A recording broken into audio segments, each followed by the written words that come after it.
Welcome to the 2x4 at the Treelawn on Waterloo in the Waterloo Arts District. Thank you all for being here.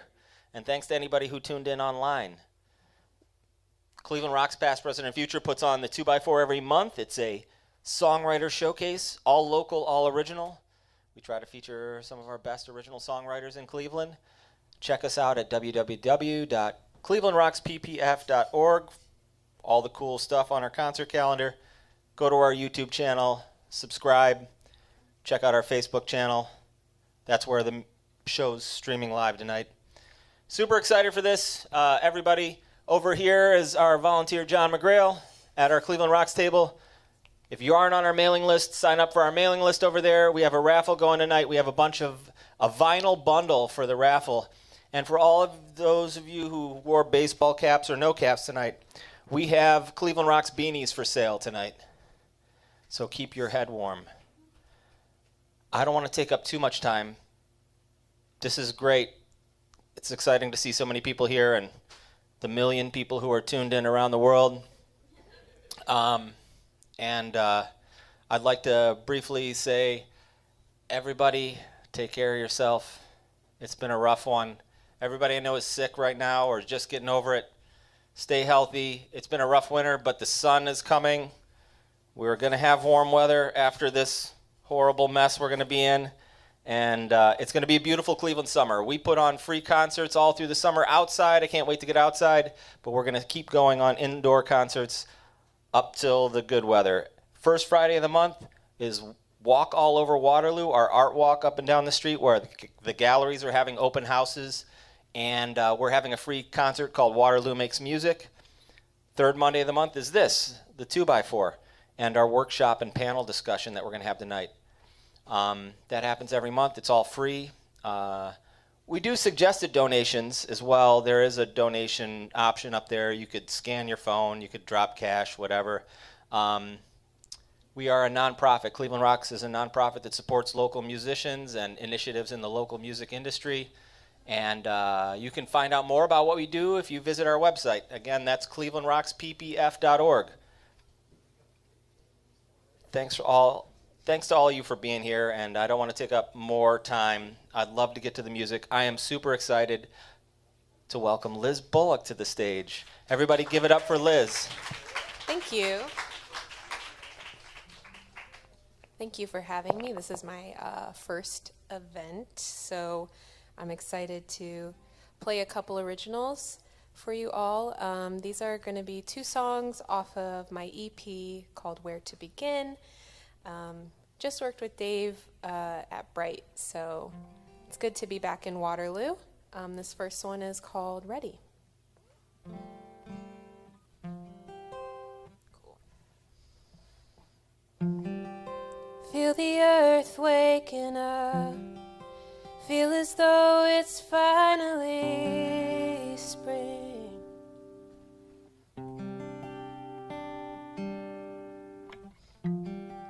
Feeling a little less shaken up.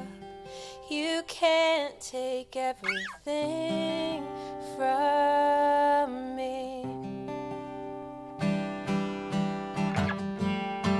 For once I got my mind made up. Intuition grows instead of shrinks.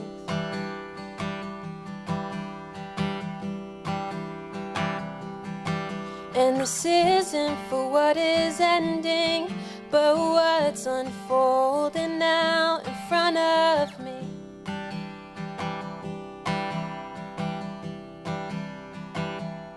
So I'm digging for my heart in all its glory and all its scars. I think I buried it in the backyard 5 years ago in March.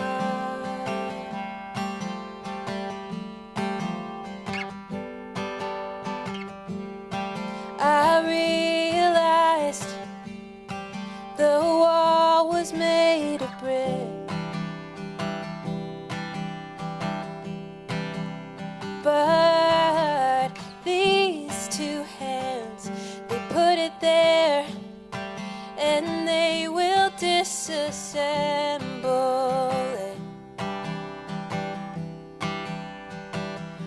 hid my heart beneath the ground where no one would think to look for it.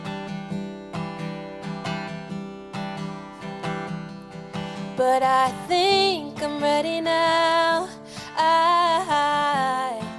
I think I'm ready now.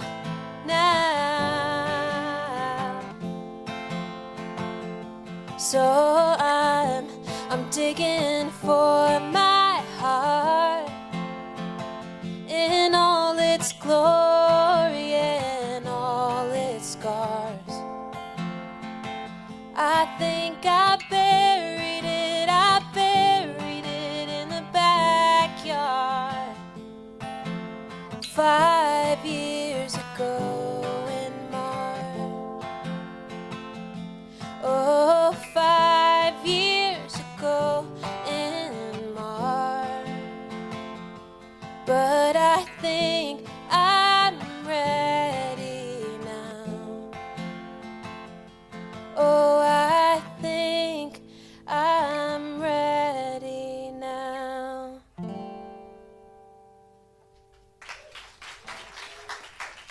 Thank you.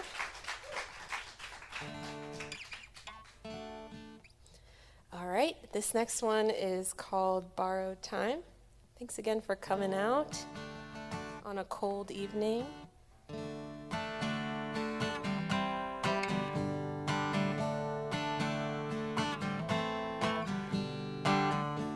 Met a man from Wyoming. He sang kind and true. Had no strings attached to the city, but he reminded me of you. I don't know if I'd live there, where it's quiet all the time, and I need cars and trains and people to help distract my mind, my mind. And I don't wanna love on borrowed time. I don't wanna keep going if you're not mine. Do you see all this hurt running through my veins? It'll never be the same. No, no, no, no. First snow was tonight. First snow without you. You're out playing the songs I know by heart, and I'm here singing the blues, the blues. You know I don't wanna love on your borrowed time. I don't wanna keep going if you're not mine. Do you see all this hurt running through my veins? It'll never be the same. No, no, no.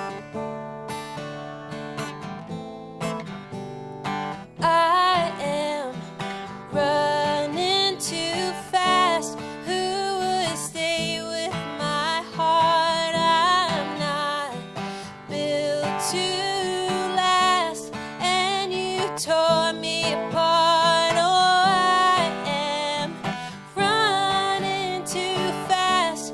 Who would stay with my heart? I'm not built to last, and you tore me apart.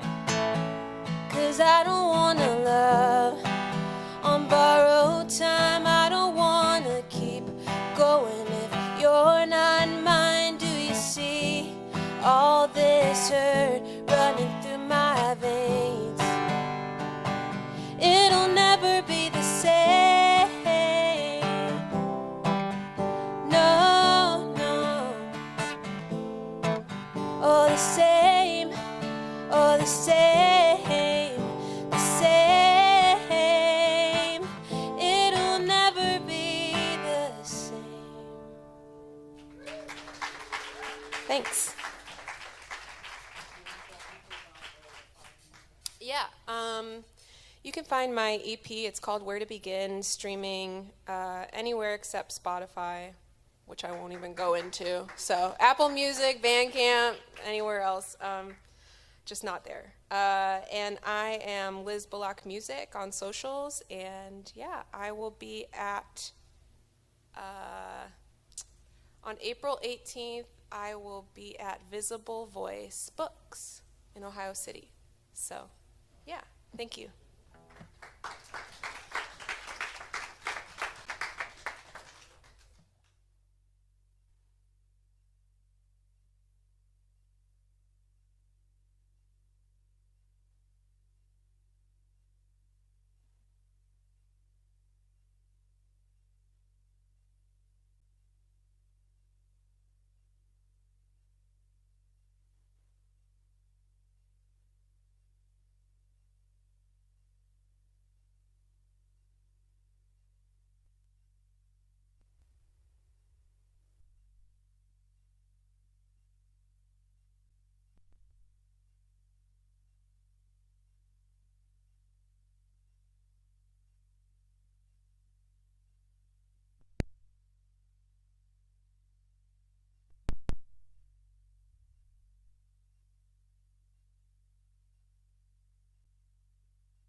Two by four. Let's hear it one more time for Liz Bullock. Thank you so much. I'm super excited to present our next singer, Accubat. Is that right? That's right. Accubat. Yeah. I love it. Everybody give it up for Accubat. Thanks, everybody. My name is Mike. I just kind of go by that name, playing original songs. I think I represent the somewhat amateurish home recording type contingent here tonight, but so this is a new experience for me, but it's kind of an honor to play for you all. This is a song called Harper's, and yeah, that's it. Here we go.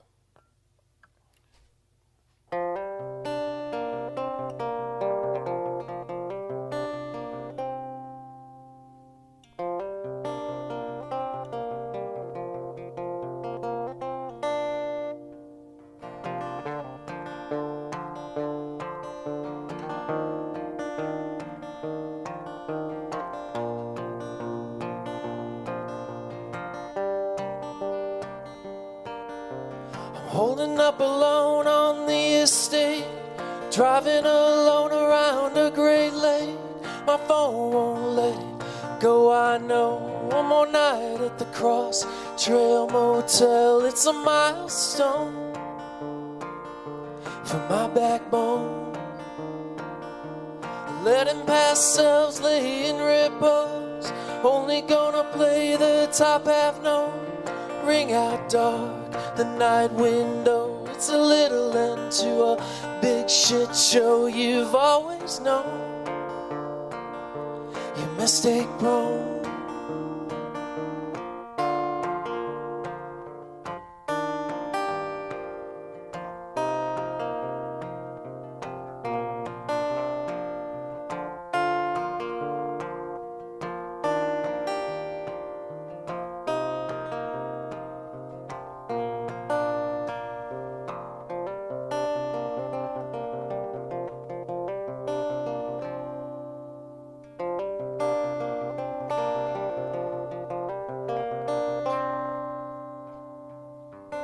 Walking these fields in the morning light, overgrown grass, long lost lives, to the river bridge cross, to the other side. My hands in my pockets off to one side. Did I even try?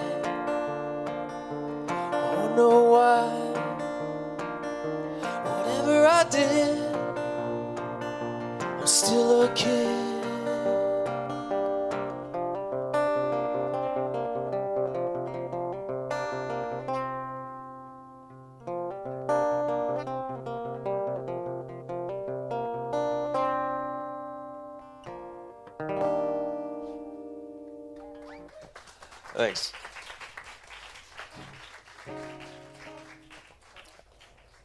I didn't expect to be so nervous. So, all right, this is a song called Sleeper Car. And it's sort of a love song, I guess.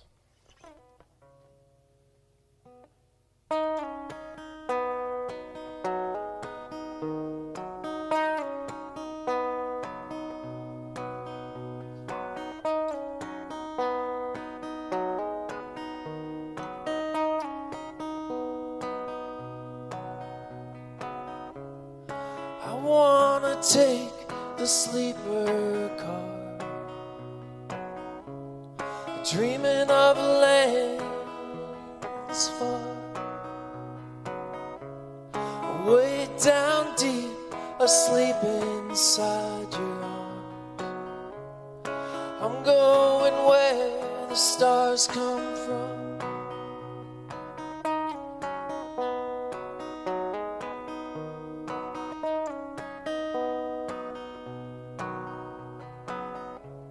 In some Italian restaurant where your friend works on a job, I get everything I want. You take my hand and walk, and I wasn't always this light, and you weren't either, am I right? So when I say to you tonight, come and sleep while the world passes by.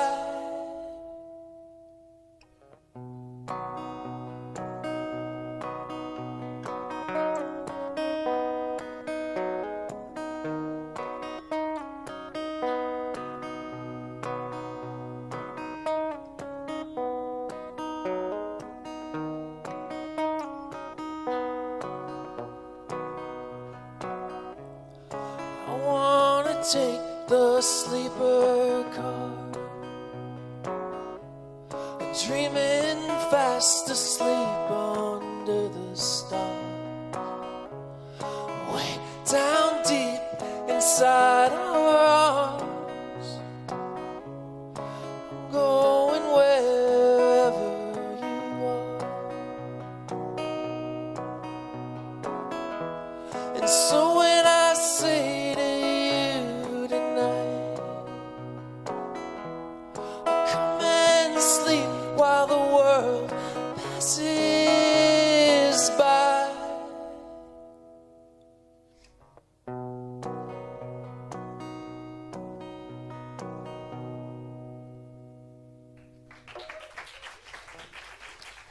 Thank you.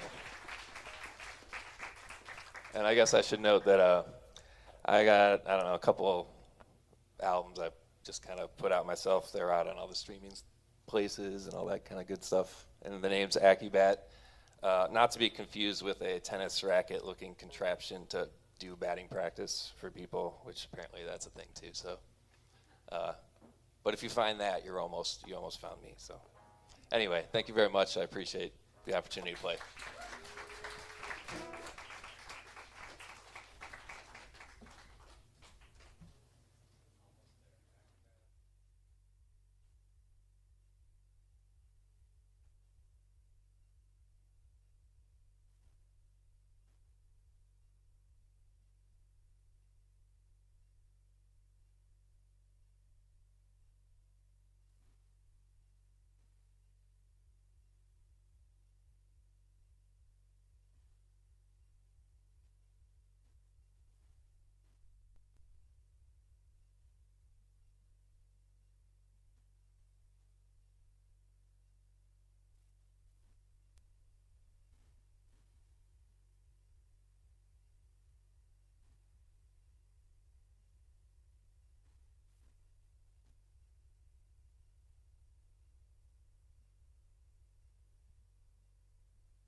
Welcome back to the 2x4.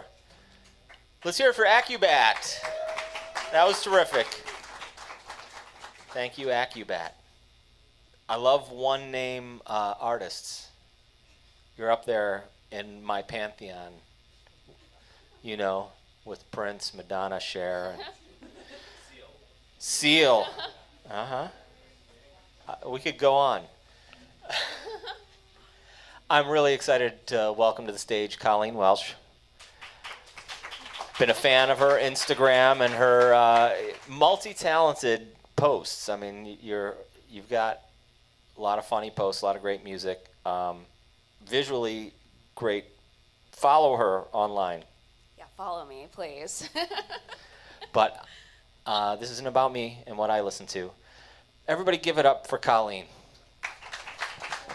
Thank you. Thank you. My name's Colleen Welsh. This first song I'm going to play for you is called What Am I to You? And when I was in college, I had this terrible boyfriend. But we're not going to go into that because the song is not about him. It's about his roommate. Yes, who I had a lot of tension with. And honestly, like, he was a better match for me and a really nice guy. But he was, like, not going to make a move because he was a nice guy. And I was like, well, I'm not going to break up with my boyfriend until I'm sure that you like me. Because that's the kind of person I was back then. And that's the situation that this song is about. This is What Am I to You?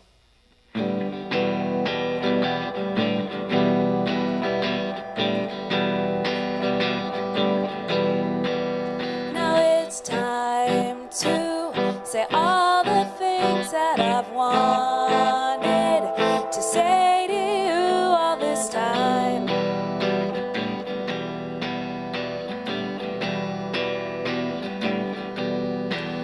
You've been running from things you know that are real, but this time I won't let you hide.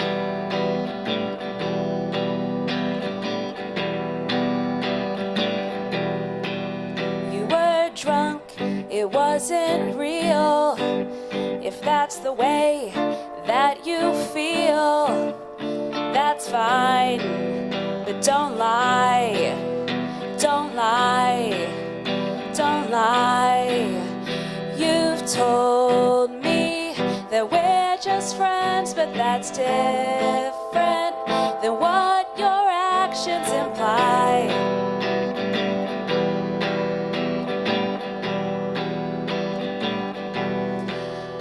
You tell me that you don't want me with everything about you but your eyes.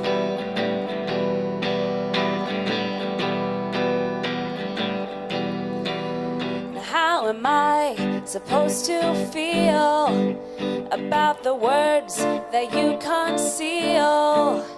Don't lie, don't lie, don't lie, don't lie. What am I to you? Tell me, what am I to you? Do you just like me around? So there's someone who loves you.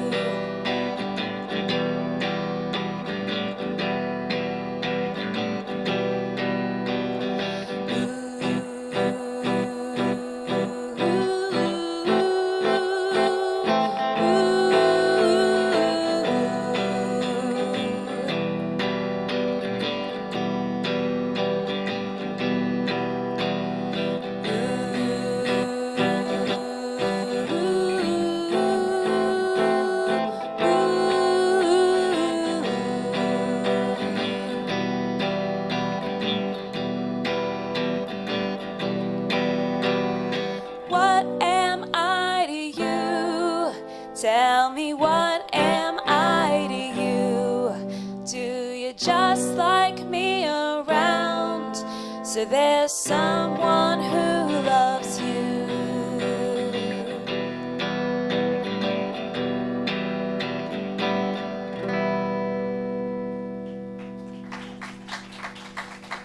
Thank you.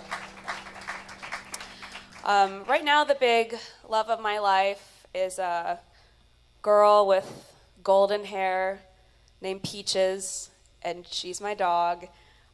She's a golden retriever, and I wrote this song about her. In the summer, we like to lay on the deck and just, like in the evening, and just like look at the lightning bugs and hang out with the other animals. And this song's about doing that, and it's called "The Most Beautiful Girl in the World."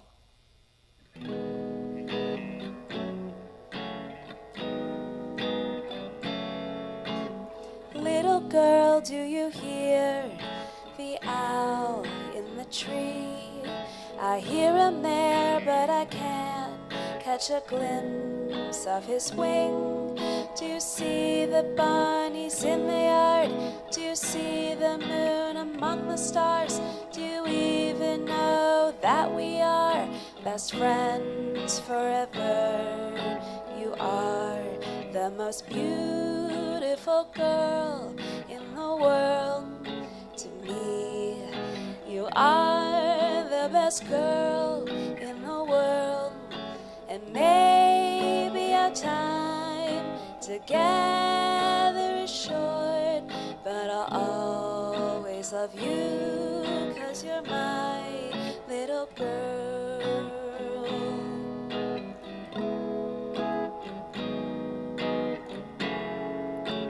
Little girl, do you hear the crickets sing? The lightning bugs, they dance to the sound of their wings. The flowers sigh and stretch their leaves. You rest your head upon my knee. Oh, little girl, don't leave me. You're my friend forever. You are the most beautiful girl in the world to me. You are the best girl in the world, and maybe our time together is short, but I'll always love you, 'cause you're my little girl.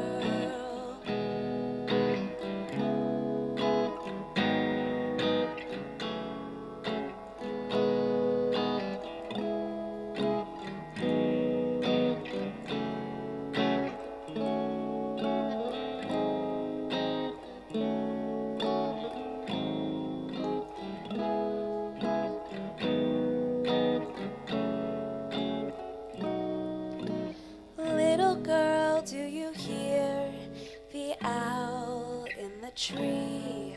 I hear him there, but I can't catch a glimpse of his wing. Do you see the bunnies in the yard? Do you see the moon among the stars? Oh, little girl, know that you are my best friend forever.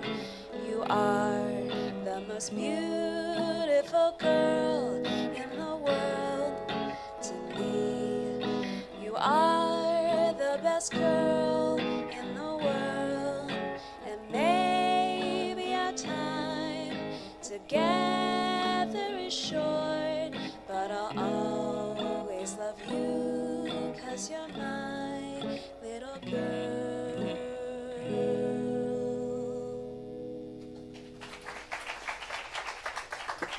Thank you. This microphone was slowly falling.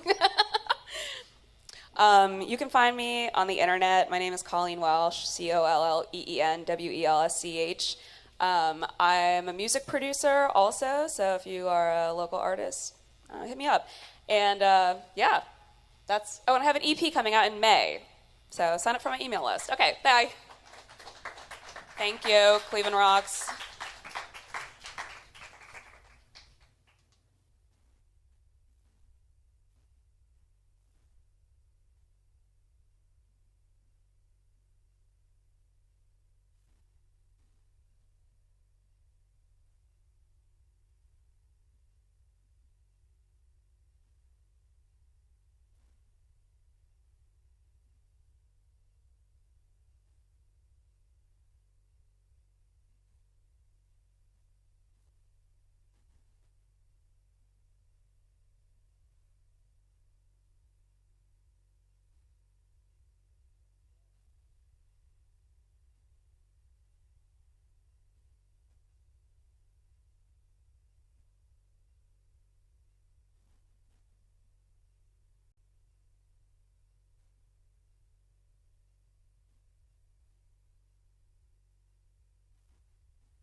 Welcome back to the 2x4. Thank you all for tuning in online and everybody for being here. This is great. I'm loving it. Everybody enjoying the music so far? I thought so. I hope so. I'm having a good time. Me too. One more time for Colleen Welsh. That was awesome. I was lucky enough to do sound. Oh, no.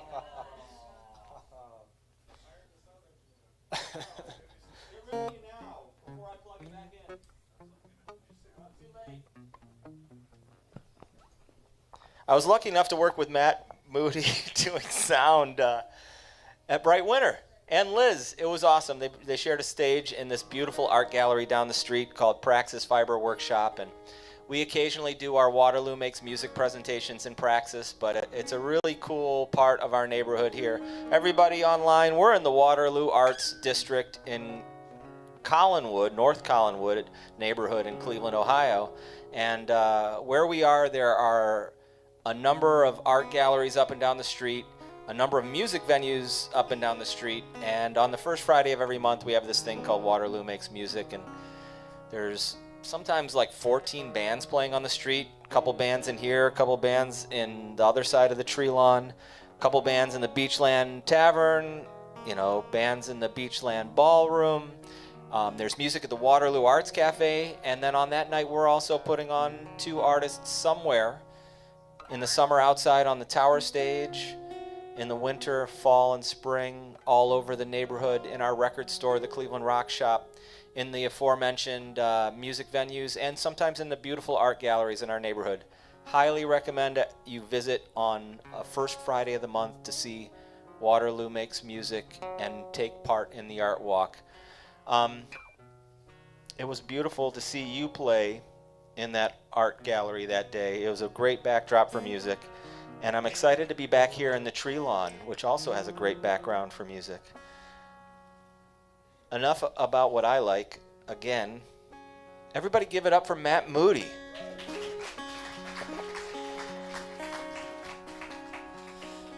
Thank you, David. The song's about moving on. It's called Highway Lines.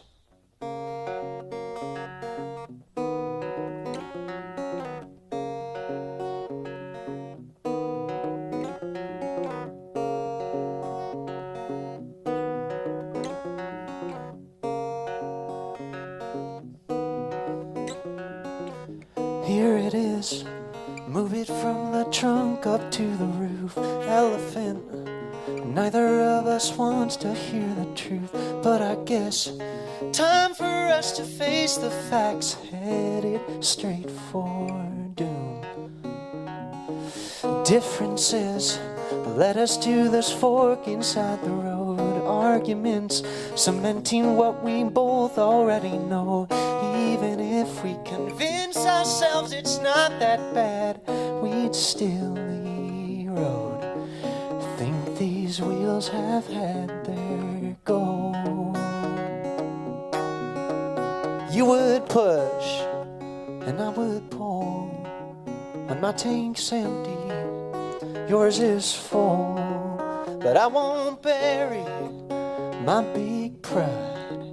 You weren't ready to ride or die. Sometimes limits do not align. You want your way and I want mine. Highway lines.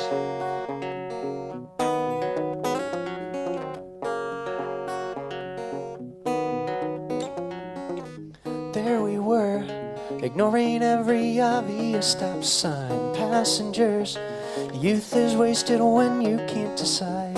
Insecure, driving through the fog, we were frozen in headlights. But can we still see eye to eye?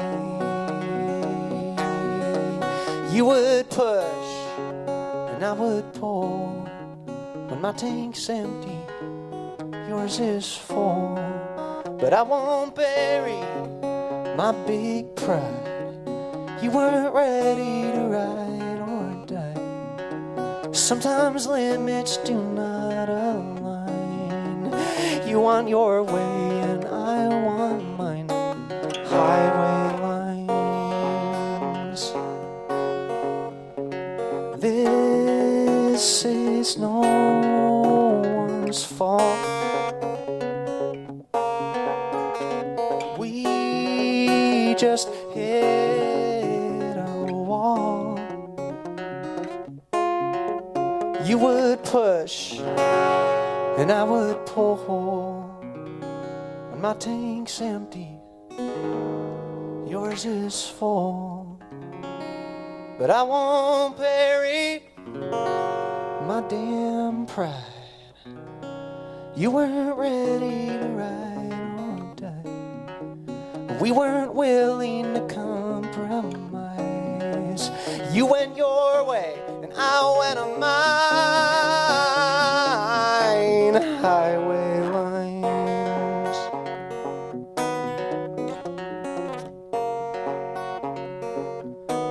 Highway lines.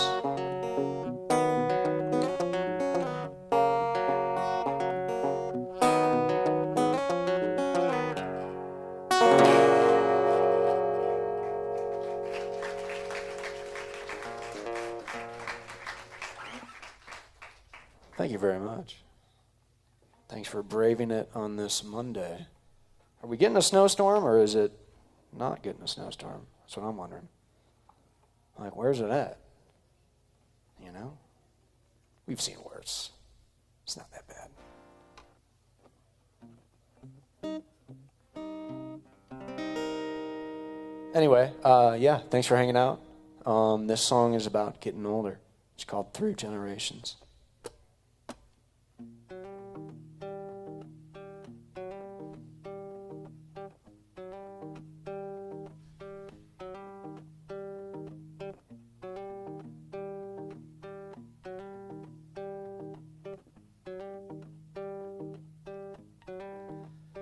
I got mustard in my veins, I'm an eagle in the rain, I'm emotional engaged, set me off. From my daddy I do rage, it's the fire through generations that will burn in every page, a decent poem. All I want is to look through God and see the world as it is, as I am, as you were. And I'll give all I have to my good girl.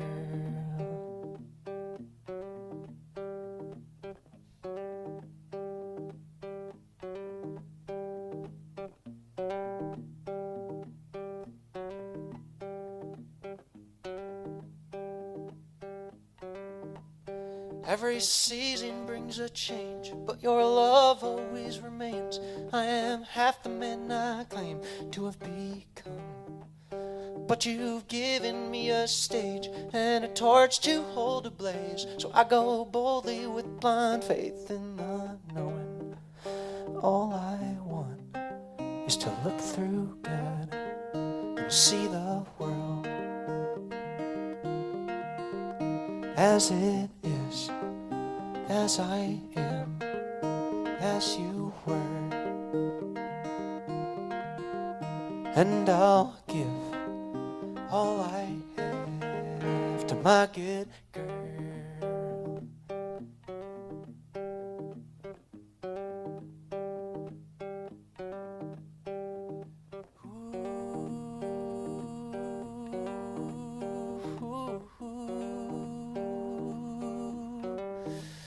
When our bodies dust and bone, gritty spirit linger on through the seeds that have been sown with our lust. I'm unable to atone all the sins my family's known as I shout into the dawn of salt and blood. All I want is to look through God and see the world. I'm gonna miss you when you're gone, as it is, as I am, as you were. Your intention will live on. All that is, all I feel, in just one word. And I'll give all I am to my good girl.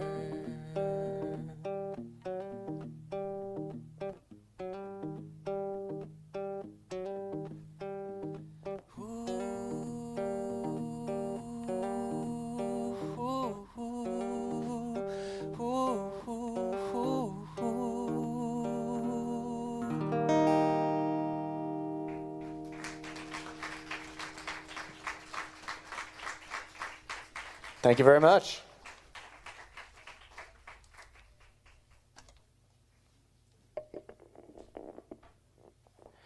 Thanks. Give it up one more time for Matt Moody and all of our 2x4 artists. We're going to reset the stage and get our panel going shortly.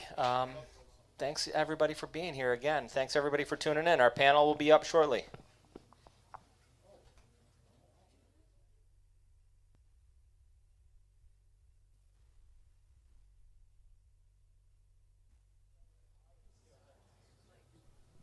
Welcome to Cleveland Rocks' monthly professional development workshop. Thank you for being here. This is a monthly event that Cleveland Rocks puts on.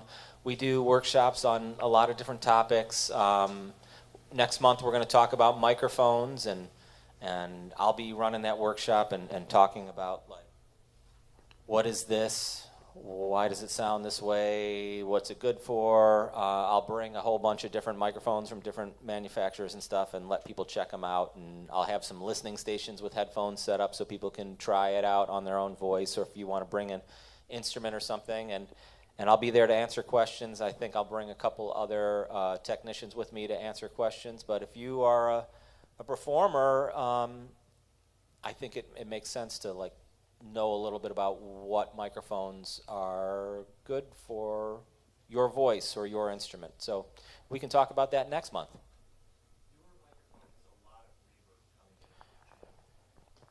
Thank you. We're going to turn off all the reverb. That is it. Thank you.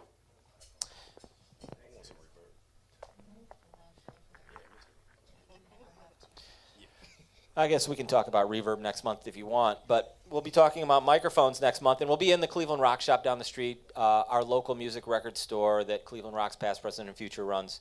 Today we have a workshop on networking. I was lucky enough to have a panel with a couple of our panelists earlier this month at the 66.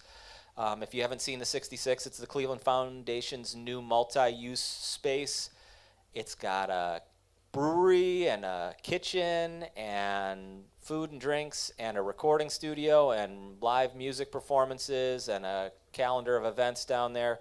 Should definitely check out their website. The 66 Lounge down on E66 between Euclid and Chester. Really cool space. Thank you all for being here. I'm going to introduce my panelists. We're going to talk about networking in our lives, our styles, what kind of experiences we've had. And then after we get done talking, we're all going to go sit at different tables and invite you all to come talk to us if you want to ask us questions, or we'll help facilitate. If you want to meet other people, sit with us. We'll start a little conversation together, and hopefully you can sit with some people you haven't talked to before. Lots of people in this room are hands-on music makers, and we all have, like, specialized knowledge to share. And in these workshops, I bring in a lot of other guest presenters. We had a workshop last year where you were a presenter. We had a workshop last year where you were a presenter. Tracy and I have done a lot of talking and music business conversations and discussions. And Nuke has shared with me his experiences from connecting with people all over the country to be able to travel and play music. And we're going to talk a little bit about this stuff, but come up and talk to us about this stuff later. My name is David Kennedy. I work for Cleveland Rocks Past, Present, and Future. I'm going to introduce the panelists and let them talk a little bit about them. Let me say a couple things about myself. I teach recording at Cuyahoga Community College. I worked there for 10 years as the director of the Recording Arts and Technology Department, and I'm an adjunct professor now. I do sound, as you saw. I record bands. I went to college for recording at Tri-C and at Berklee College of Music. I record the Kaboom Studio Orchestra, which is a local studio orchestra. Did a number of records with them, a couple of concert tours with them. I love all different kinds of music. Some of my favorites are reggae and dub and down-tempo electronic music and ambient, punk and rap and jazz and blues and funk, and I like classical music and folk. I love world music. Like I probably right now I'm most on like adding to my music collection, Shazamming and stuff like that is world music. But besides all that, I work at Cleveland Rocks. I do workshops. I do run our little record store, and we have a music incubator program, of which 3 of our panelists have been, or actually Tracy was in the first round of sitting around with us and talking about music incubator. Everybody has been in the room conversating about music incubator with us, and we might touch on that a little bit as we go. But there's information about that program on our website. Check us out and ask us more questions when we sit out at the table. To my left is Robin Blake. Would you like to tell people like a short bio kind of thing? Yeah, sure. I'm Robin Blake, also known as Hyperius Blake. I'm the band leader of Black Voltron. I myself have been a member on the scene for almost 15 years, multi-instrumentalist, vocalist, show producer, curator, bedroom DJ. Just putting in work on the front and back end of the scene. I've been blessed enough to play with some Cleveland legends like Tracy Chapman and Ohio Parliament Funkadelic. I've done shows with my band and other bands in New York and California and Canada and stuff, traveled around a little bit. Sung at Severance Hall, which is pretty cool. So I'd like to say I performed at almost like every major Cleveland venue. So, yeah, well-rounded guy hanging out. Hey, y'all. Thank you. Jenna Fournier, welcome. Would you mind giving everybody a little window onto your bio? My bio. I'm also a singer-songwriter, a full-time artist. I've been doing music for about 20 years now, live. I've been playing with a band, and I also do some solo stuff under Kid Tiger. My band is called Nights, and I fluctuate between. I love heavy rock, but I also love indie singer-songwriter, weird experimental ambient stuff, and a lot of other things in between. And I've done some commercial stuff with film and television. I've done some ghost writing for other artists, and I've done a lot of different things. And I do a lot of different things to make ends meet, because that's what being a full-time artist is. I've done some hired gun work, and I've done a lot of touring, local and international. I like to play shows, and I like to help people on their creative journeys, because I think that's what makes the world a better place, when we make things and we support each other. Thank you. Nuke Franklin, welcome. Hey. You want to give everybody a window onto your world? I am a hip-hop artist, songwriter, very nice on the aux chord. That's pretty much it. But I just like creating. I like being around creators. I like traveling, sharing music, meeting people, finding out about new music, sharing that with people, just all around the music head. Thanks. And Tracy Marie, welcome. Would you like to give everybody a little background? Sure. I'm Tracy Marie, and I've been on the Cleveland music scene for about 30 years, and a singer-songwriter, and also attended the recording program at Tri-C. For 23 years, I was the director of Breastfest Cleveland, which was an annual concert featuring all female acts. We raise money for breast cancer and different women's type of causes, and I have 6 albums out, about to release my 7th album, and just do a lot of advocacy. I'm a member of the Recording Academy, so I am highly involved in their advocacy commitments, and just glad to be here. Thanks, Dave. Thank you. Well, maybe I'll start at the beginning and we can talk about like starting out. In the beginning of loving music and getting involved in doing stuff around music, in high school I messed around with some instruments in the attic and in the basement with my friends. And that was like the first experience with it. And then started going to concerts and meeting people just through going to concerts. But I didn't work in music or have like an idea of that there was anything to do professionally in music other than like be an artist. But then I started going to a lot of concerts and following bands and started cooking food at festivals and selling it to people. And that was like my first, I don't know, making money near music. And I liked that a lot. And I traveled a bunch and did that, and it paid the way to get from one show to another. And then I started going out to, some of my friends started playing music out at Nelson Ledges, and I started cooking the same kind of thing, cooking and selling food out there. And some of my friends in a band gave the food I made to the owners of the place, and they're like, then they came out and found me and they're like, will you cook here for the bands? And that was like my first job in music, was like cooking for bands, catering for musicians at a festival. That's where I learned about contracts and riders. I'd get a rider and I'd see, you know, this person is a vegetarian. This person can't eat sugar. This person can't eat salt or oil. And so I was doing like custom menus for all these bands coming to the festivals. I got a chance to meet all kinds of people. Along with working in a kitchen in a music festivals, I got a chance to work at the front gate and just take tickets. And those are like my entry into the music industry, was cooking for bands and taking tickets at the front gate of Nelson Ledges. And then from there, I was like following my passion for music and found out about the recording program at Tri-C, and I had messed with like some software and stuff at that point, and was like programming electronic music and sampling things and experimenting with technology on my own, and found this place where there's a bunch of people in one place that are all like going after the same kind of thing. They all want to be recording engineers or self-producing artists.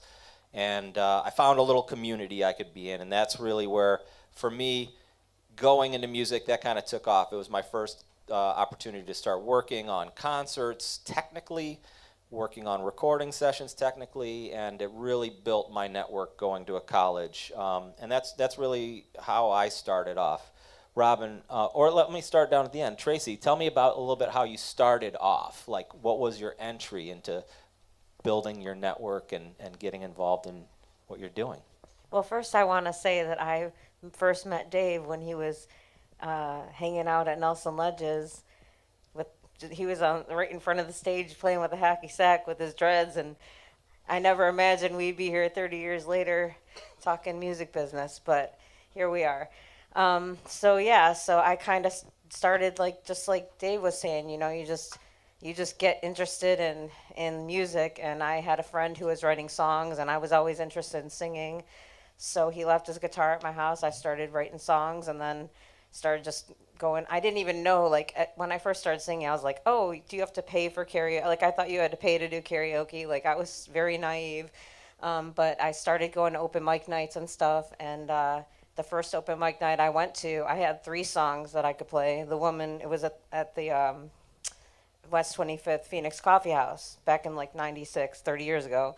And the woman said, you want to gig here? And I'm like, oh, well, I only have 3 songs to play, so I don't think that's going to work. But she was like, come on, and I'll book you in 4 months. You can come up with more songs. And I was like, okay. So that was my first gig. But how I got in was honestly, back then they didn't really have social media. So it was the scene in the free times, musician listings. I would just go through there, and every listing for female singer wanted, keyboard wanted, acoustic guitar, any of them, even if it wasn't something I was going to do, I would still call and just talk to the people and be like, hey, what's your band called? Like, what are you guys gonna trying to do? And like, that's kind of how I started, like, meeting people and doing the networking thing, you know, and then just like building up the gigs. And eventually I got to a point where I wasn't even having to make calls. Like, I was just in the rotation. I would play at the local places, and got the chance to play at the Ryman Auditorium from an ad in the paper. And they were doing some sort of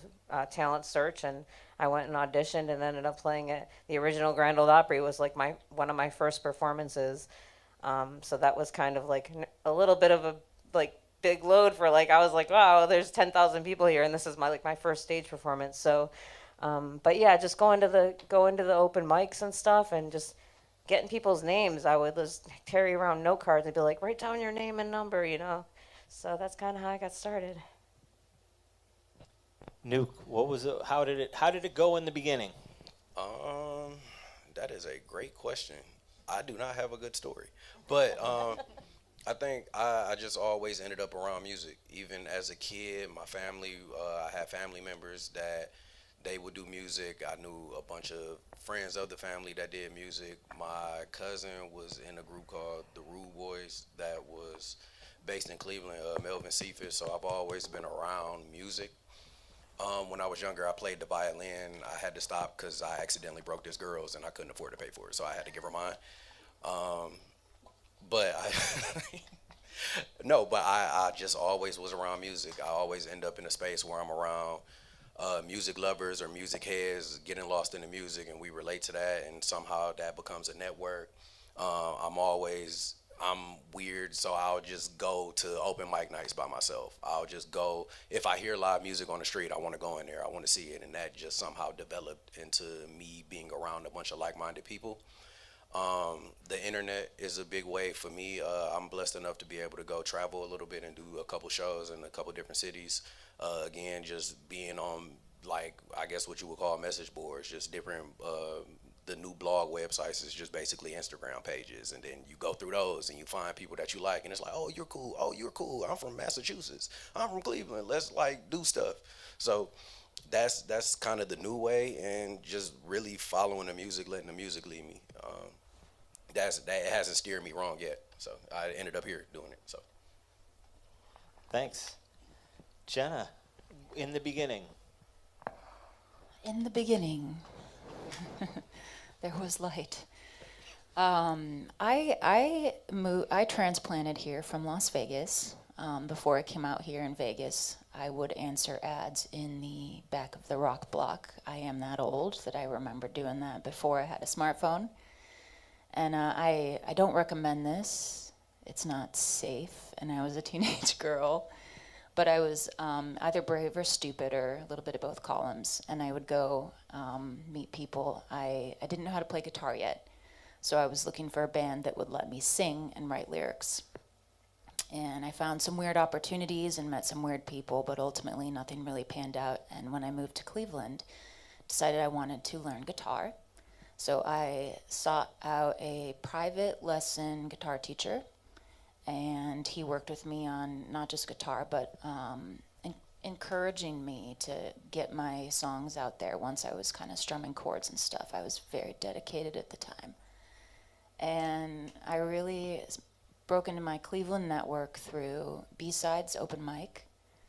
I went to that every week, and that one was closer to me, but it was open mics. I met some of the best friends in my life. I would drive out to Paynesville. I would drive all over the place looking for open mics. And that's how I met some friends, and friends ended up getting me gigs, and it kind of grew from there. Thanks. I want to shout out quickly, who's the host of the B-Side Open Mic?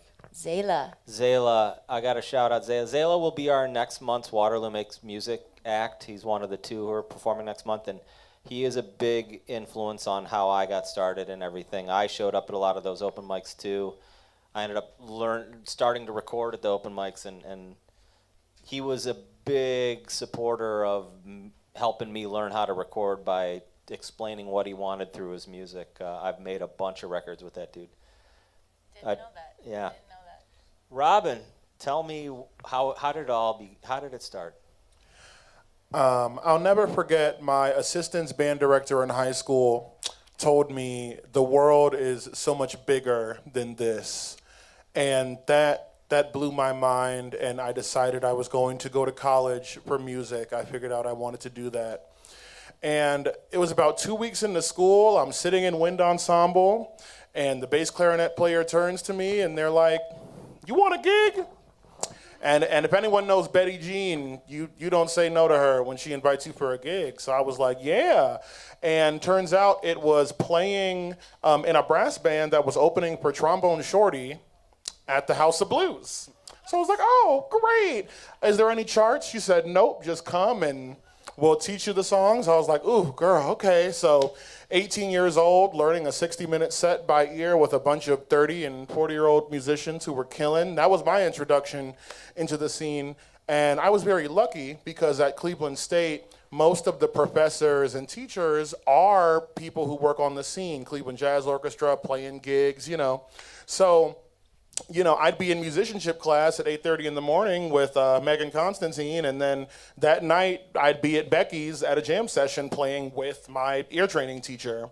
And just through that, you know, you get word of mouth gigs. People just know you. They're like, you go to Cleveland State? Oh, you play this? Oh, you want to come play with, it was Mojo Big Band at the time. Now it's Sketch Anderson. And just more opportunities. You know, college students tend to get more opportunities naturally. So I got jobs singing at churches, and then those jobs, you know, a church director was like, you should audition for the Cleveland Orchestra Chorus. And I was like, I'll never get in there. And then me and all my friends got in. We were like, oh, sweet. So it was just kind of like this organic thing, just accruing more relationships and getting more opportunities.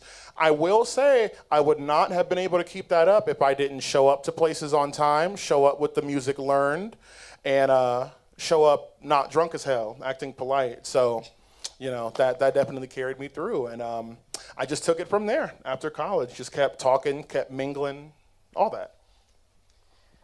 You all mentioning these people and places makes me think of how Cleveland is a little big town, or a big little town, large small town, something like that.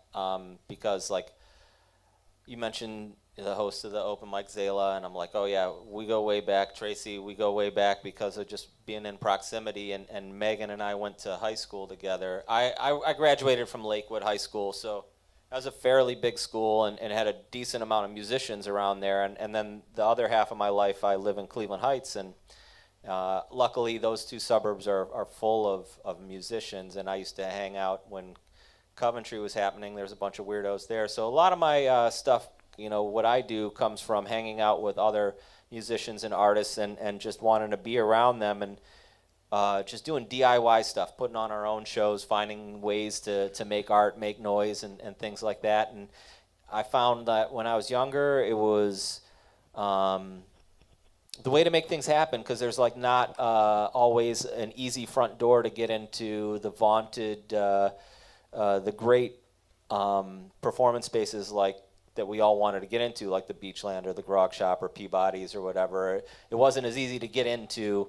I mean, it's amazing to hear that you both of you had some great first shows in some larger spaces, but like it can seem like a barrier to get into those places. So I felt like I fell into the right scene where I had a lot of people who were doing like art and music, and we put our heads together and made our own events and kind of built our own audiences in order to get started. And it wasn't until later on when I started to hang around larger places that were more organized, established, actual music businesses, rather than finding an empty space and just putting something on. But like, how did you feel, Robin, about like the when you started to do your own music rather than going on to be invited to a show, but to get in somewhere? What are some of the things that you maybe ran into, or what were some of the first trying to get into a club show or put on your own thing or get booked? Ooh, where do I start? Where do I start? The biggest barrier I ran into immediately was the homogenization of genre in Cleveland. And back when I was coming up, it was like so violently a rock town, like rock or metal or something adjacent, or you were just automatically labeled as jazz, even if there was no horns, you know. And there's machinations behind that, you know, we can discuss in our one-on-ones. But the biggest thing I ran into was convincing people that my music had value inherently. You know, when you're pitching to a club and you say like, oh, well, we play neo soul, or, you know, we play jazz-inspired hip-hop, people go brain dead, you know, because that's just, like, not a common thing you hear, especially, like, in the Midwest, you know.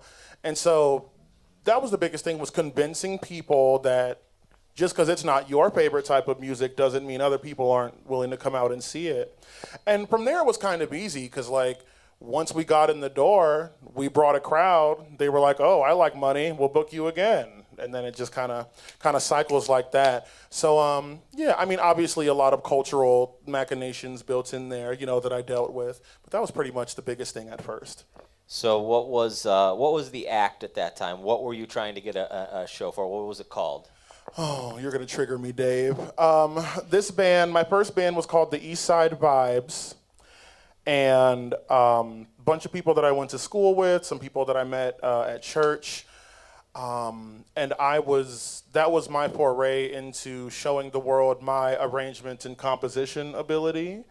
I've always been dedicated to putting on a show. Like, I want transitions, I want big, grand songs, I want ballads that pull you out of yourself. You know, you paid your money to be here, I'm gonna give you a show. So that's what we did, and we got on a lot of festivals. We did a lot of stuff. We actually played a show at the art gallery in the atrium, which was beautiful and terrible because the ceiling is 50 feet high. Yeah, just trying to push that. Who were you calling it for? What were you trying to get into? So my mistake was trying to get into venues on the west side. I'm gonna just say it. I'm gonna just say it because they don't want to charge more than $10 for a show. They roll their eyes at you if you even whisper the word hip hop or R&B.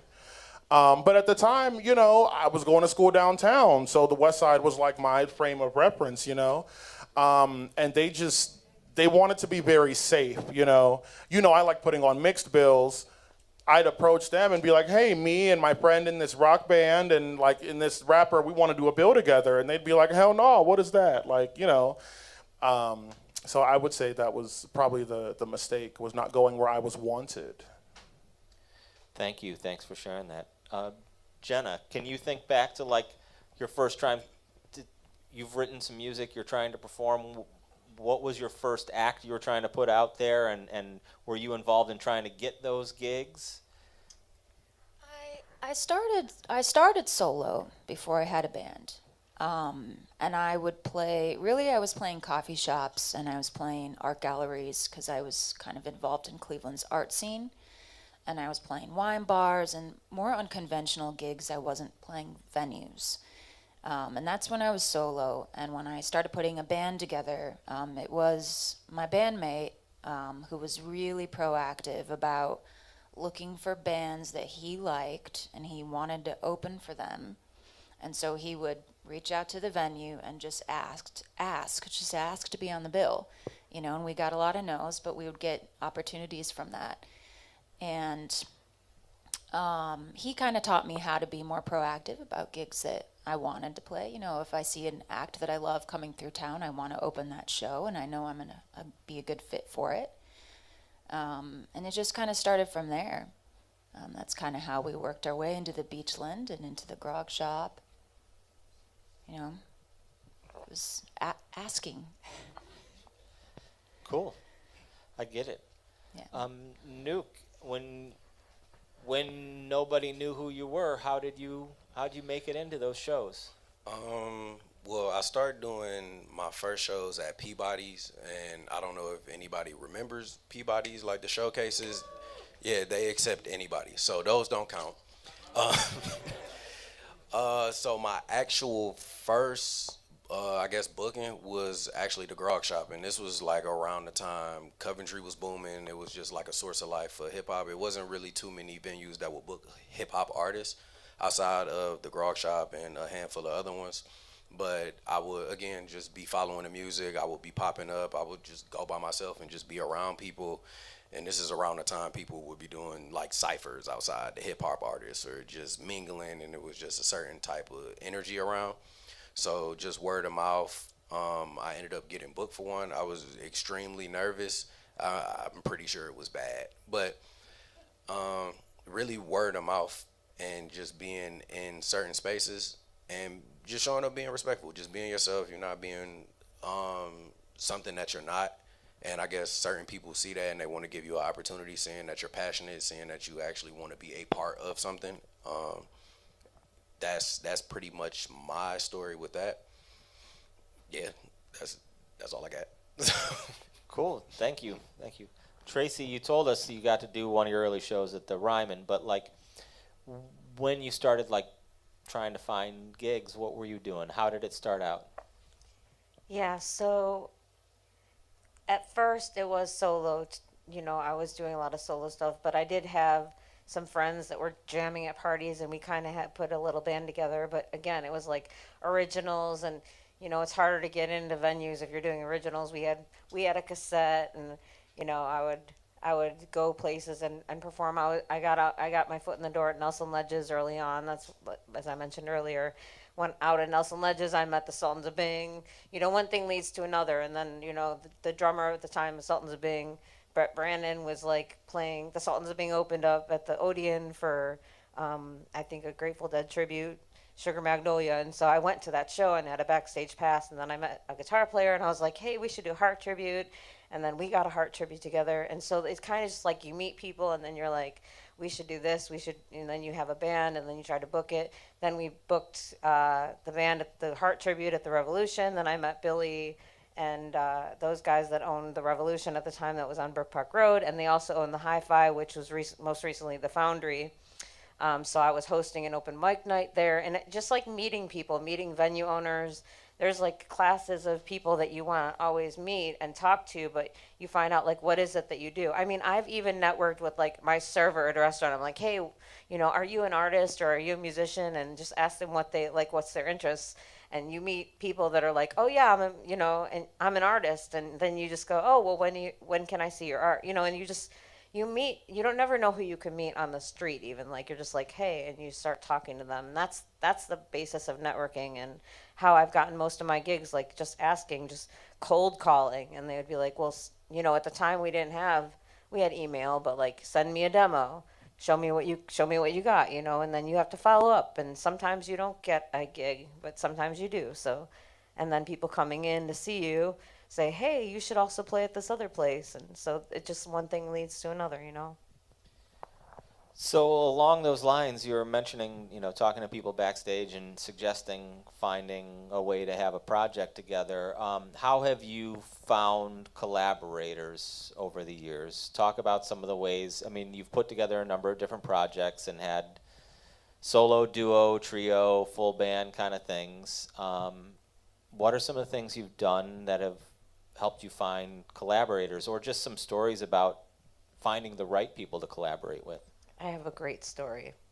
So there was this club out in Lorraine called Chances. I don't know if anybody remembers this club out in Lorraine, but me and some of my friends went to this club. We were not there as musicians. We were just listening to the band and having some drinks. And they were playing that song, Groove is in the Heart. The band, a rock band, was playing Groove is in the Heart, a bunch of dudes.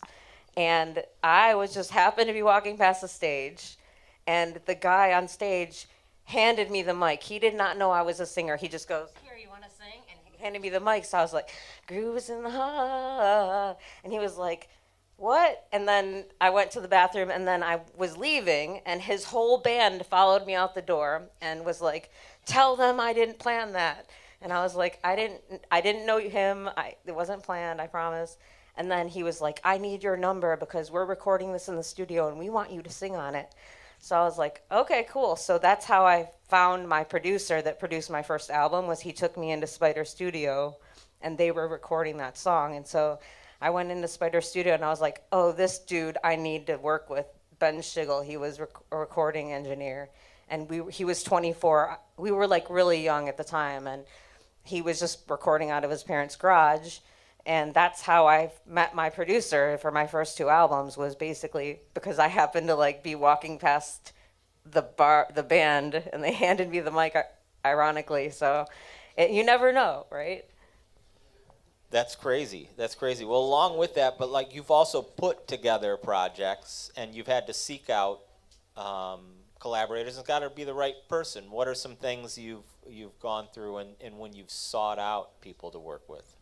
Yeah, so as I mentioned, we were at the Odeon that one night when Sugar Magnolia and Songs of Being played, and I was just talking to one of the instrumentalists that was playing with Sugar Magnolia, and I said, I would love to start a Heart tribute band because I really love singing, Ann Wilson, and we got each other's numbers and just started talking, and then he was like, yeah, I know this really good drummer, Marty Zlocki, who plays in a lot of, he plays with Fairweather and some other like higher profile local bands, and he joined us, and then I had a bass player, and I was like, hey, my bass player from this other band might join us, and then we actually, for the Nancy Wilson part, we had to put an ad out because it's not that easy to find female like killer lead guitar player, and we found someone, and that's it's just you just ask around, and I had another original band, we called ourselves Glue, and I met them just like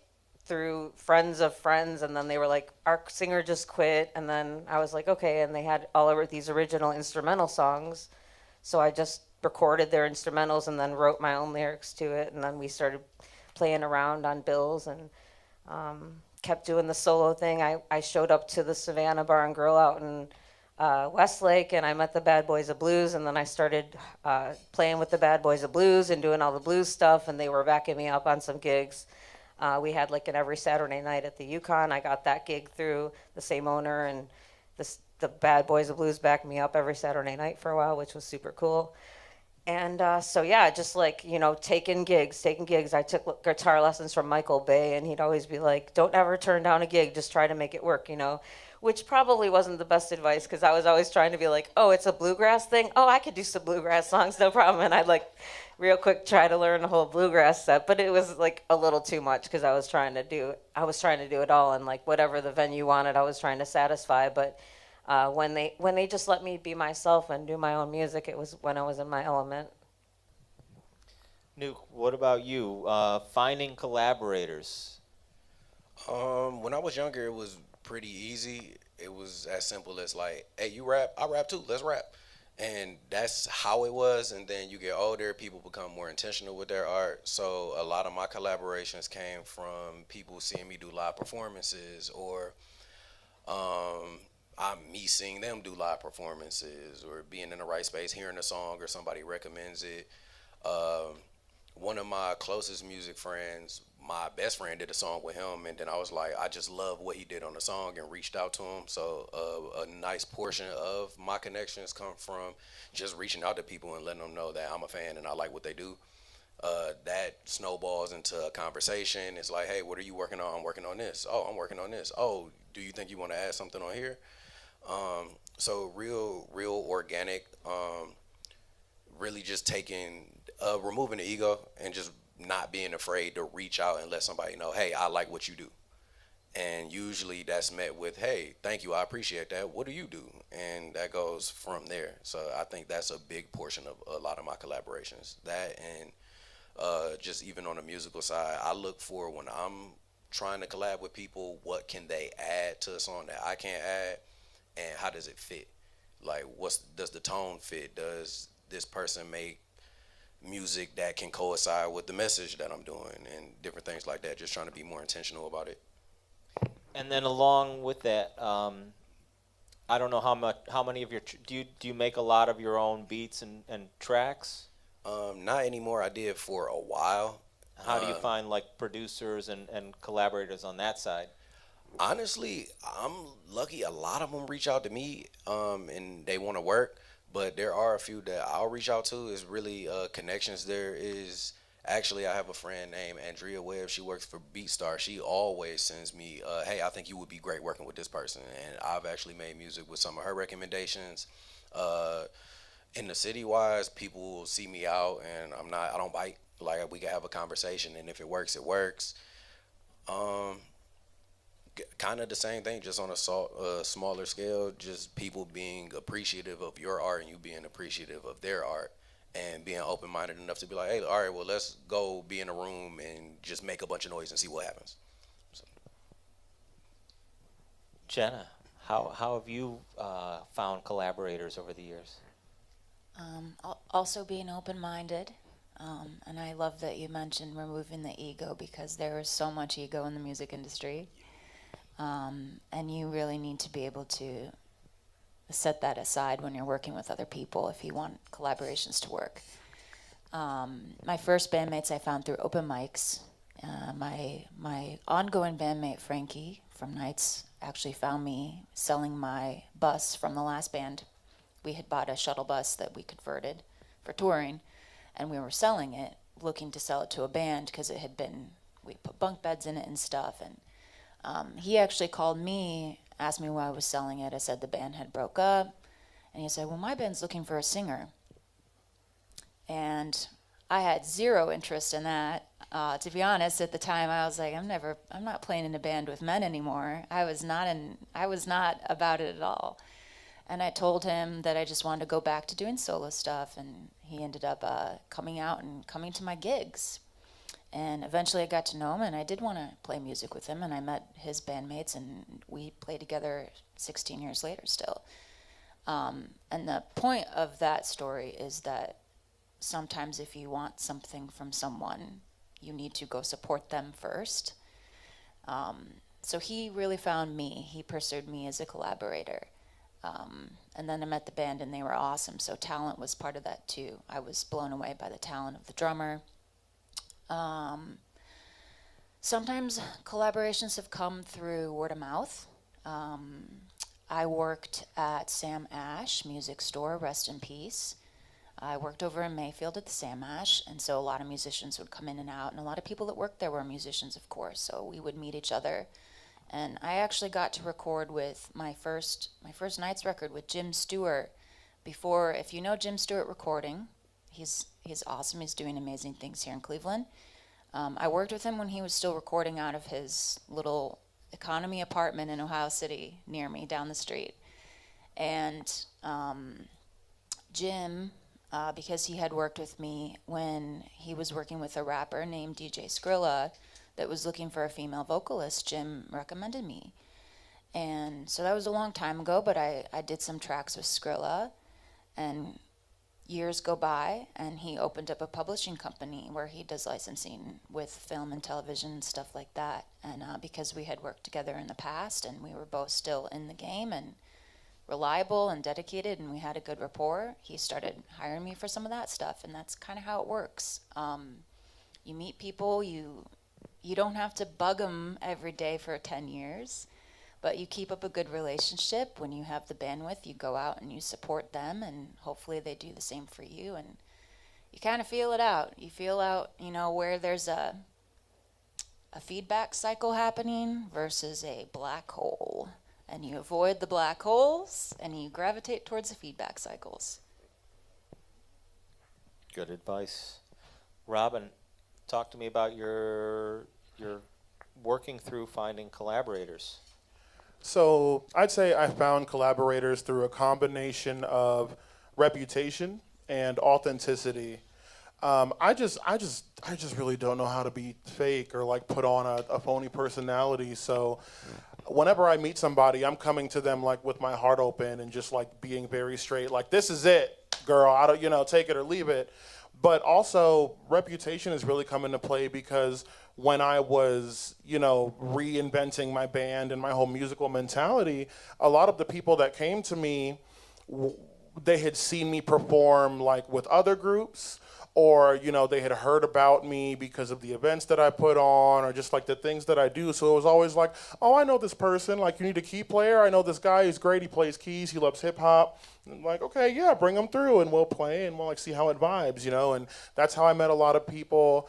I meet a lot of people to collaborate with just by kind of showing up places, and I guess it helps being recognizable because a lot of folks just walk up and they're like, aren't you in that band? Or like, didn't I see you at this place? And it's like, yeah. And when you're somebody who shows up and shows up on time and shows up well and is professional and respectful, that will get you a lot of opportunities because people just want to work with somebody who's cool and who's about it, you know, and I'm very much about it, if nothing else. So I think that's what really helped me out. And once people work with me, usually, for the most part, they're like, oh, okay, and they stick around, and I can call on them later, you know. I try not to burn bridges. We all have misunderstandings, you know, and things like that. But for the most part, I just move, you know, in love, leading with my heart, and kind of letting the chips fall where they may. And it has been working out for me pretty well. So, thanks. I'm thinking about, you know, some of the collaborative things I've done over the years, whether it was being in a group and finding people. Anytime I was in a group, it was people I already knew. I was talking to my friends about wanting to make music with them. But I did a lot of events where I put on multimedia events with people I didn't know. And I was always looking for a diverse array of artists, different styles, the ability to use a space like this. I used to put on a number of events over at the Saxonheim Hall on the west side because it had multiple rooms, so we could have different vibes in different spaces, and I could have a night full of people from Cleveland that are all different disciplines: visual art, performance art, people sharing projections, people sharing performances, and I got, like you mentioned, going to open mics early on. When I was trying to build my network, I would go to a lot of open mics, and I teach recording, and I recommend the same kind of thing to my students. I'm like, if you want to, all of my students want to record famous people. They go to recording school, you want to record hits and stuff like that.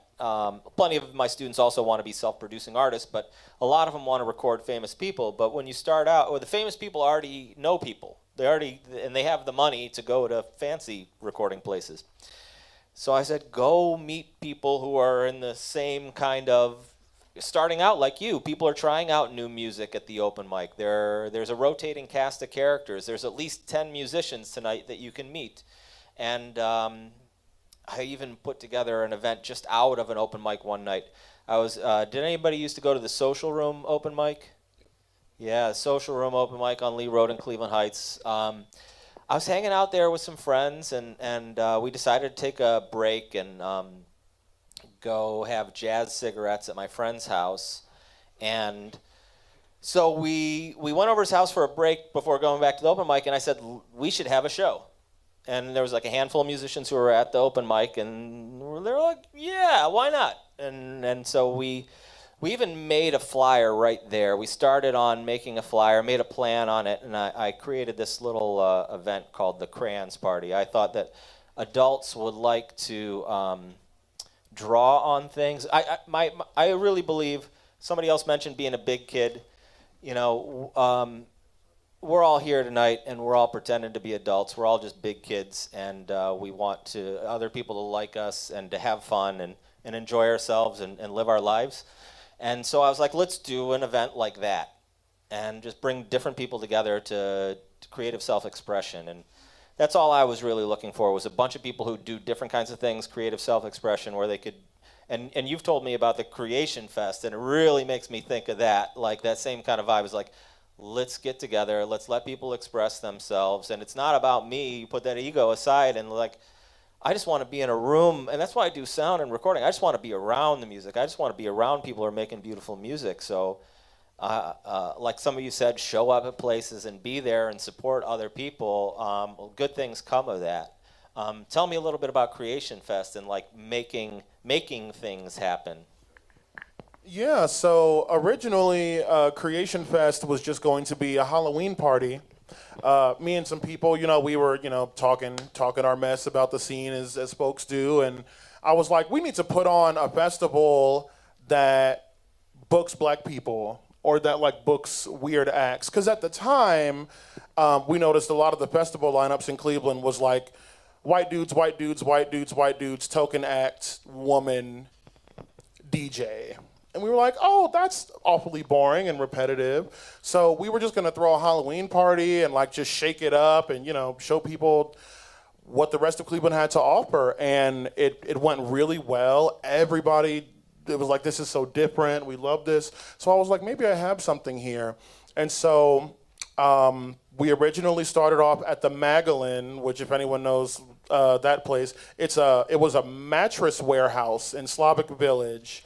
But it was just completely empty. It had 2 floors. I was like, bam, 2 stages. It's a small contained area. Not as accessible, as I like it to be now because of the stairs.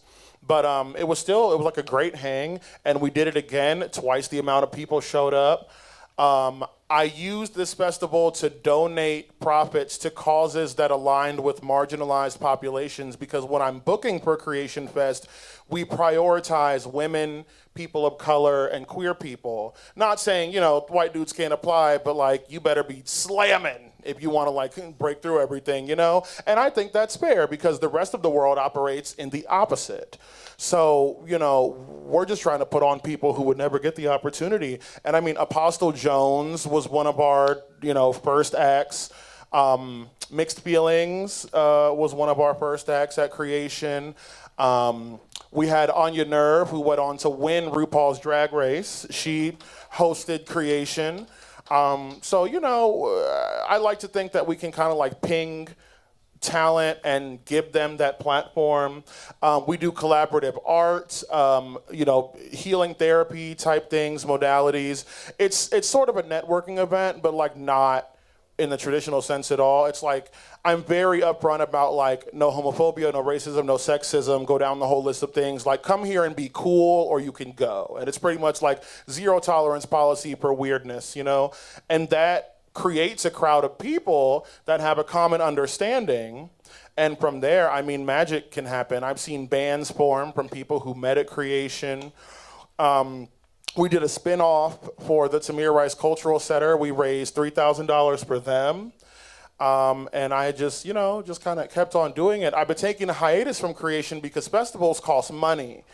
And after a while, I just, I was like, I have a bigger vision for this and I want to do it, bigger, less DIY, more like make all of Cleveland see it. But it's not dead, it's certainly going to happen. Obviously, I pivoted into doing Renaissance Noir, which is an all-black concert series that I've started. So, still channeling those urges. These kinds of events are heavy on collaboration. Jenna, would you like to talk about like something you had to put together with other people to make it happen, or do you want to talk about a project that you had to wrangle collaborators? I did host a workshop where I put some people together. I'm not much of an organizer. It's actually not one of my skill sets is organizing events. I'm very grateful to people that do that.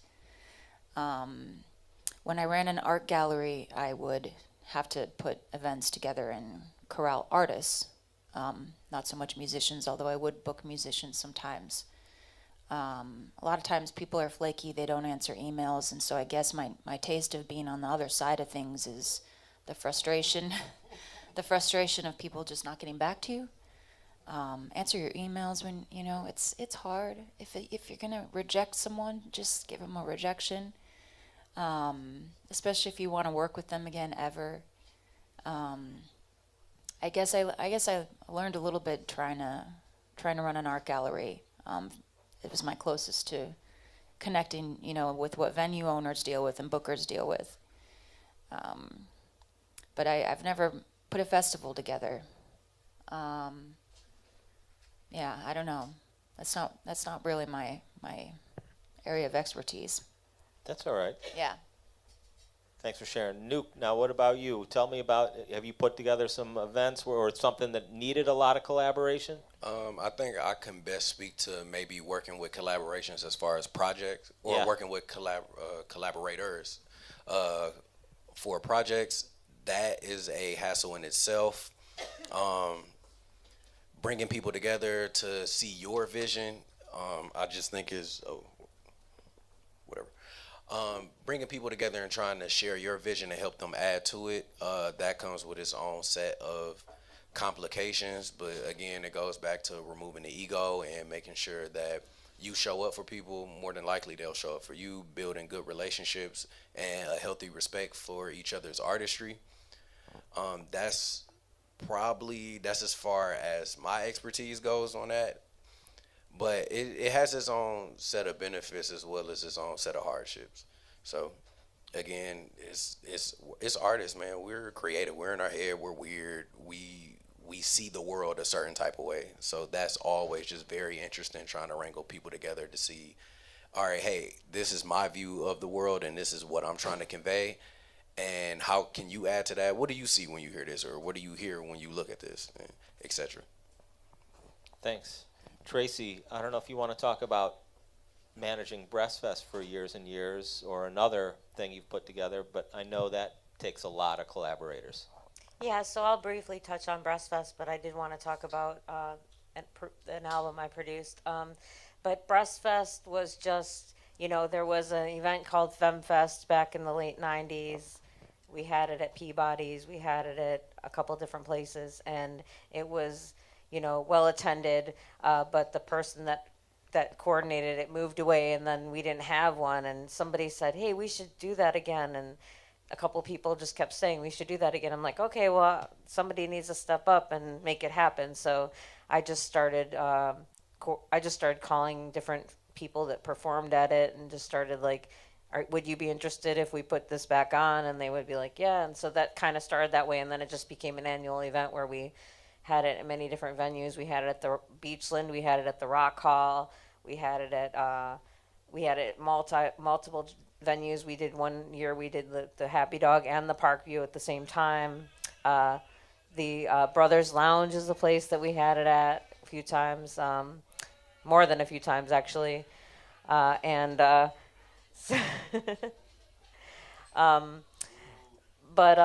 then.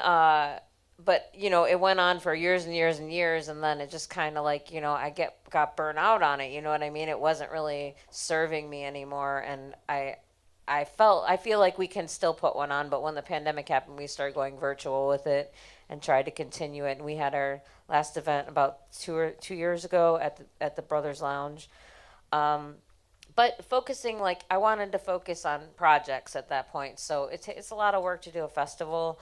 And it takes a lot away from your own art when you're busy trying to coordinate other people's performances as well. So wanted to produce an album. I wanted to produce an album of music that when I started writing music, which was back in the 90s when I started writing songs, and it was more like a certain style that I was writing at the beginning before I started trying to appease clubs and what they wanted. They wanted more standardy sounding music, but I had this catalog of music that I wrote in the 90s and really just wanted to make this album of songs that I recorded, and it was like a grunge sound. The songs were all like Alice in Chains, kind of heart, kind of rock and roll. And so I decided, because I don't have a band, but I know so many great players. So I'm like, I'm just going to hand pick the players that I know will do this music justice. So I hand picked, I called the people that my wish list of people that I wanted, and I got everyone that I wanted for this album. And, it's like if you could try to fit a square shape in a circle, you know what I mean? Puzzle, but it won't happen. It's better to just get the circle and put the right piece together, because otherwise you're just going to struggle. If you get a country drummer and you're trying to make a rock album, and you're presenting an original song to them, they're going to play a country beat. So I was happy that had the experience in producing music, because it was, I think, my sixth album that I did that way. And just you get better at putting together the pieces as you learn what mistakes you made at past projects, and then you're like, all right, well, now I just want to get somebody that does what needs to fit in this puzzle piece, and it just flows together a lot easier that way. I like hearing about recording and producing projects. Nuke, do you want to talk about the getting studio sessions together, making that kind of thing happen, and maybe some interesting things around that? Dude, I am super do-it-yourself. I invested. I got tired of it. I got tired of Only going to the studio for 2 hours because it's 25 an hour, and I have $50. And then as soon as it's like I can't create like that. It's too restricting. I found it to just be a hassle for me. I'm blessed enough to have one of my producers. He has a studio space, so I can go there and I can create freely.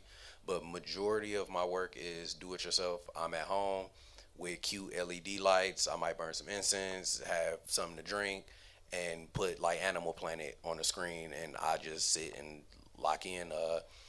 Just put the money and invest in the actual equipment that you need and practice, trial and error. Throwing paint at a wall, that sounds terrible, scrap it. That sounds good, I'm getting closer.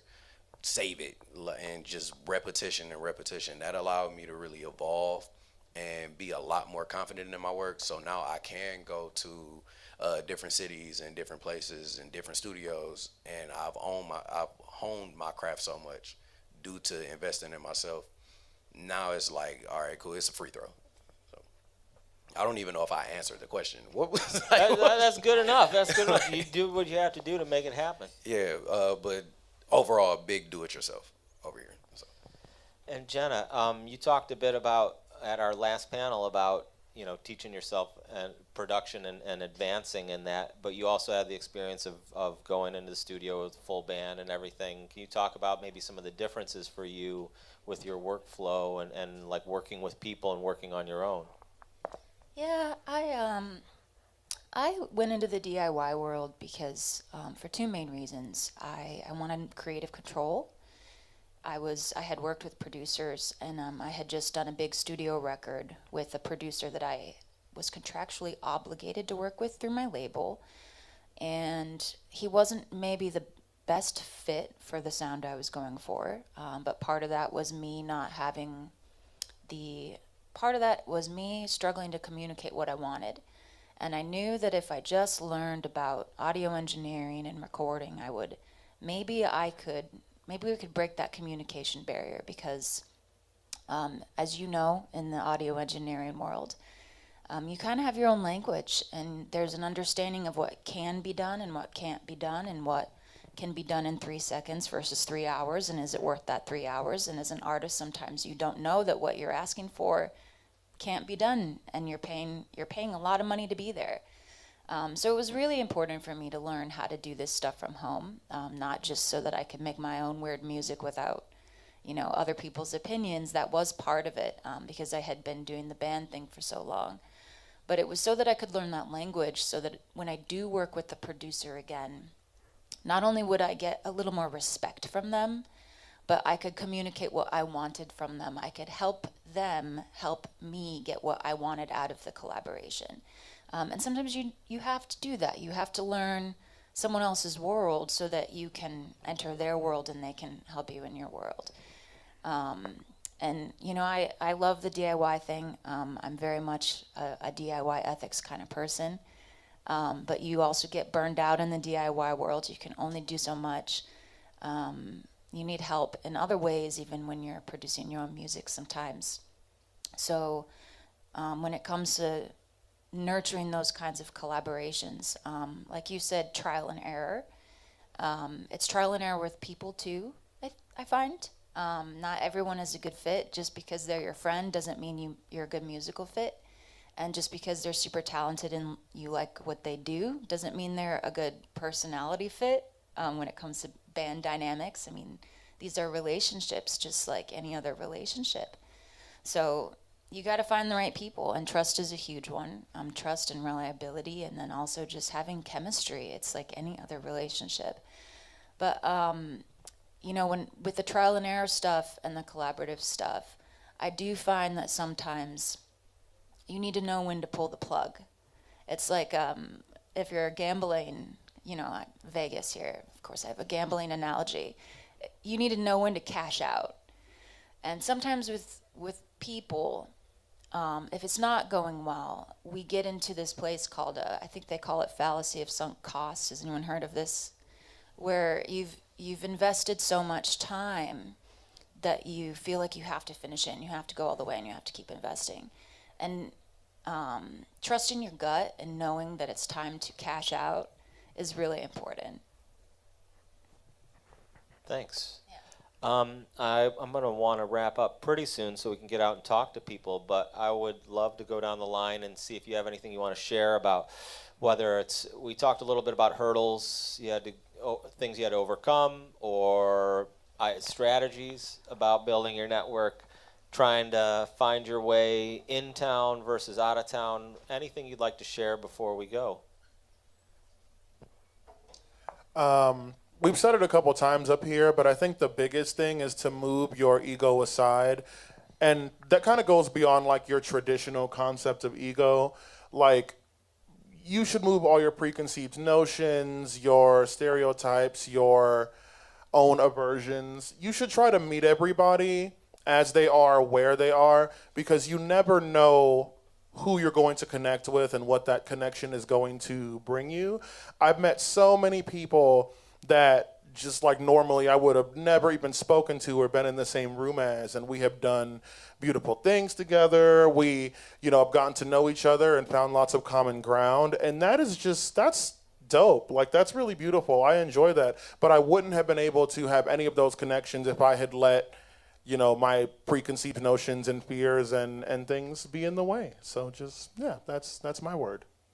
Awesome.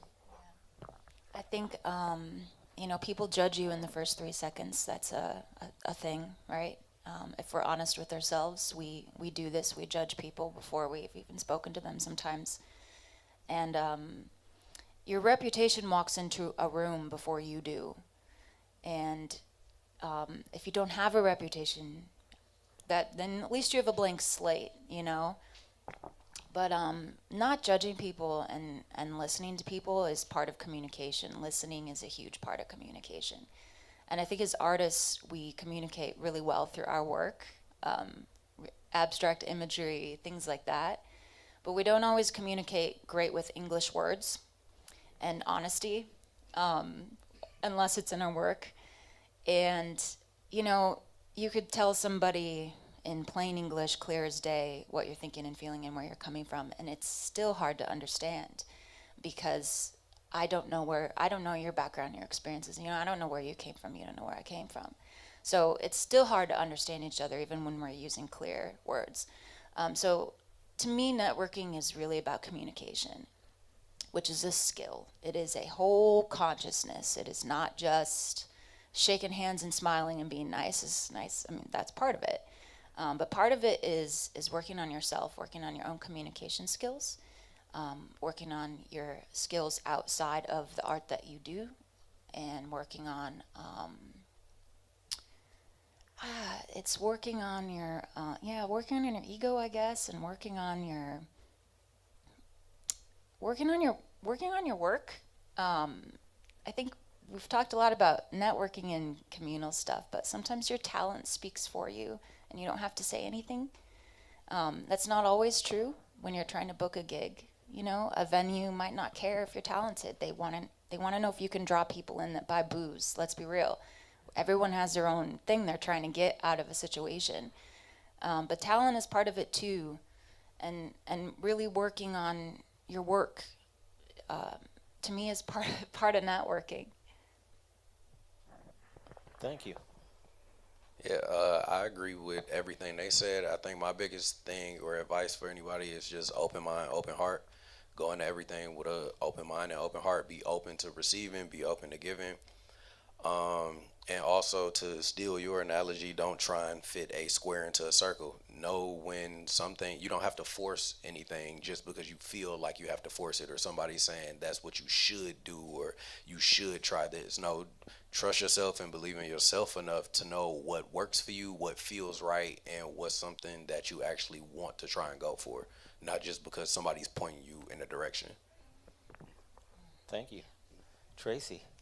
So I have a couple things. First, I wanted to say is what your measurement of success is huge, because if you have these expectations that you aren't successful unless you are, as famous as Taylor Swift or something like that, as those expectations of what you measure your success at needs to be in check. Like, you could be a successful artist and doesn't mean that if you didn't get to that level that you weren't successful at what you do. And if you are playing for a room of one person, that one person might be somebody that you needed to play for. You don't know who's in the room. You could be like feeling very down because you had a very low turnout for your show, but that one person that's sitting at the bar there is somebody that might remember you. I've had that happen. I met somebody across states, miles and miles away. They were in one person in a room. I saw you play at this place and this place, and now we're here in another state. And I ran into that person, and I was like, there was nobody there that night though, and I was there, and I'm like, wow, that's the connection. That's what a connection is. It's not about how many people show up to your show. It's about those little connections that you make for each thing you do. So measurement of success, and then don't get down about those lulls or about those like low turnouts, because something could have happened that night that changes the course of your career. Thank you.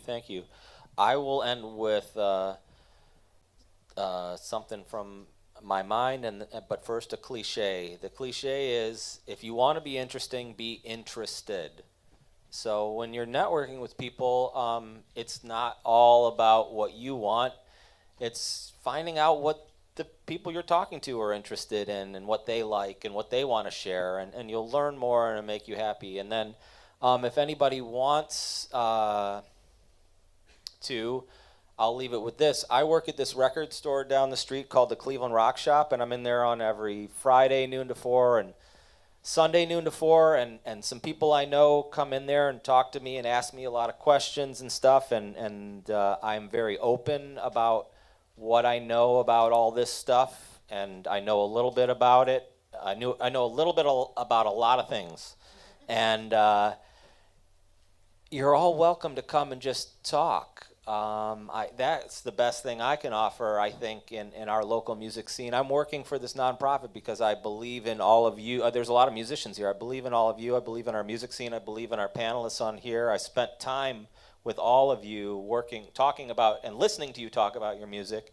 I'm interested in all these people's music, and if you talk to me, I'm going to be interested in your music too. And I want there to be more music in Cleveland. I want you all to make more music if that's what you want to do, and I want to hear it. And let's take some time to sit around and talk to each other. I'm going to wrap up here. Give us a couple minutes to use the bathroom, get something to drink, and then each of us is going to sit at a different table, and or maybe we'll have 2 people at one table and 2 people at another table, and then just come up and talk for a while. Thank you all so much for being here. Thanks to all the 2x4 performers, and thanks to my panelists.